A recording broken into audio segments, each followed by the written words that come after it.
So basically I work early in the morning and I work late at night when I get home from work, and I work on the days off. So I'm always working. I never really have a day off. And I sort of focus on, again, French literature, specifically people like Boris Vian and Serge Gainsborough and Guy Debord. What I find in common, really, with all these people is that, besides being French, they are also, provocateurs in their own culture. And I'm interested in people who are sort of provocateurs within their own culture or within their own family or their own makeup. And there's something incredibly subversive about that. And I look at Tom books as being sort of a subversive tool or a subversive activity of sorts. I think truly publishing is a provocative act in our culture and our society, no matter where you are. And I look at it as that type of work. I look at it as being a act of provocation or act of rebellion of sorts. So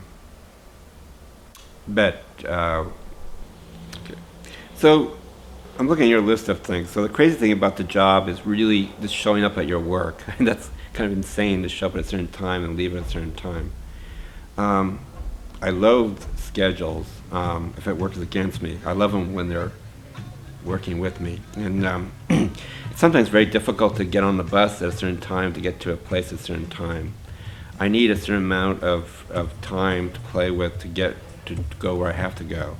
And Los Angeles is very difficult because the traffic situation here is very horrendous. And actually the easiest way of getting around is actually in the traffic sense, to point A to point B, sometimes on the bus, because the bus very rarely gets trapped in traffic, horrendously so, compared to a car situation where you could be stuck somewhere for a long time. The bus usually gets through somehow. So that's one thing good about riding public transportation, is that you do eventually get to your place around the time where you want to get there. The best thing about Los Angeles, I think, is of course, in a sense, the weather, which is always pleasant all year round, of course, which is, I think, why all the tourists love Los Angeles, or that's the image. But it's also interesting that, again, like I mentioned earlier, about there's a place of dreams and fantasy. And I just realized recently that every plant you see in Los Angeles is not from Los Angeles. It's plants from other parts of the world. During the 20s and the teens, our founding fathers of Los Angeles had the insight that, well, we need some trees here, because basically here it's the desert of sorts. So again, even the plants are from somewhere else. So no living thing, no person, no plant life is from Los Angeles, except yours truly, Tosh, me. I'm from Los Angeles. So again, I'm sort of rebelling against this, the nature of Los Angeles, by being actually born here and raised here and living here. And actually I have some nice things to say about Los Angeles on top of it. The great thing about Los Angeles is the space. When you're in Manhattan, there's such a lack of space to do anything. You can't even open a shop, really, because it costs so much. In Los Angeles, at this time, in October 2007, it's possible to open up a creative space, a gallery space, a retail shop, which to me, as I sort of mentioned, I think a retail shop is just as important as a gallery. I don't separate stores from galleries, because galleries to me are retail shops in general, in practice.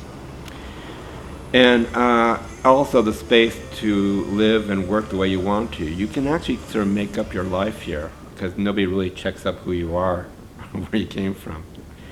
And it is kind of superficial, but I think superficiality is actually quite good. I actually like superficiality. I think to know somebody, really know somebody, is sometimes not that important. I'm more important what they think they are, what they project. That, to me, is more interesting than who they really are. And a lot of people are kind of hung up, especially after out of Los Angeles, like, who are you really? Who are you? And I think that question is really not that important or that interesting. I'm more interested in what you project and what you show to other people. You could be, I don't care where you're from, really. It's really important how you perform in our culture and our society, because we're all sort of performers. And that's how I sort of see myself and see others, as fellow performers.